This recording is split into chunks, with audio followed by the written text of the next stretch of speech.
حضور اس لفظ کے کوئی معنی بھی ہیں یہود کے؟ الذین ہادو کو ہم نے فرمایا نا. اچھا جی. والیہود بھی فرمایا ہے. اچھا لیکن الذین ہادو جی جنہوں نے جو ہدایت پا گئے. اچھا یا دوسرے اس کو لفظی ترجمہ کرتے ہیں ہدایت پا. ایک تضاد چاہیے تھا ویسے تو. ہادہ کا مطلب تو ہدایت دینا ہوتا ہے. جی آپ تو عرب سے آئے ہیں, یہ بتائیے ہادو صرف اس میں متعدی ہے یا اس میں لازم بھی ہے؟ نہ فعل متعدی ہے یا فعل لازم بھی ہے؟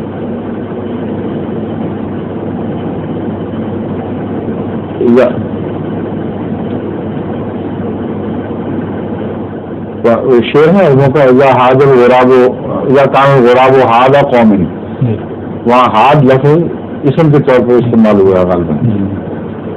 اذا کان الغراب ہاد قوم دلیل قوم.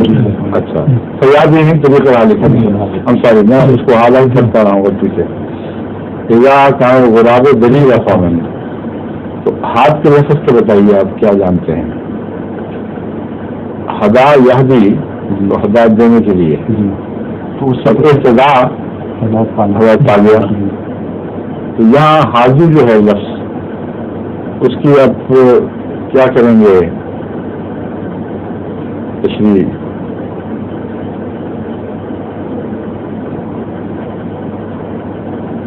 ایک تو یہ بن سکتا ہے ایک کوائنڈ فیل, جو اس طرح سے گیز بنا لیا جاتا ہے. وہ لوگ جو یہود کہلائے وہ ان کا یہود ہونے کے فعل کو ہادو انعام سے یاد کیا جا سکتا ہے, یہ بھی ممکن ہے. بعض اصطلاحیں اسی طرح سے تعلق کے فعل بھی دھر لیتی ہیں, یعنی انسان اس کا کرتا ہے. تو اس کی تحقیق کریں پھر مجھے بتائیں. عام طور پر تو قرآن میں ہی ترجمہ ملے گا وہ لوگ جو حاضر ہو یعنی وہ لوگ جو یہودی ہے. دیکھیں ذرا ہدایت پانے کے لحاظ سے غالباً ترجمہ نہیں ملتا. تمہاری یہ بات تھی, ابھی دیکھ کے بتاتے ہیں.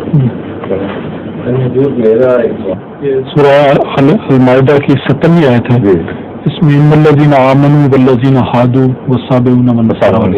اس کا ترجمہ تفسیر صغیر میں یہ لکھا ہے کہ جو لوگ ایماندار ہیں اور جو یہودی ہیں. ہادو کا ترجمہ اکثر تراجم میں جو میرے ذہن میں آئے ہیں ان میں سے ہر ایک میں ہادو کا ترجمہ ہدایت پائی نہیں لکھا گیا, بلکہ وہ ہو بھی نہیں سکتا, ہدایت دین ہو جائے گا ورنہ. تو یہودیت کے اظہار کے لیے یہ ورب خصوصیت یہ فعل بنایا گیا ہے یہودی ہوئے کے معنوں میں. ظہور مہدی آخر زمان ہے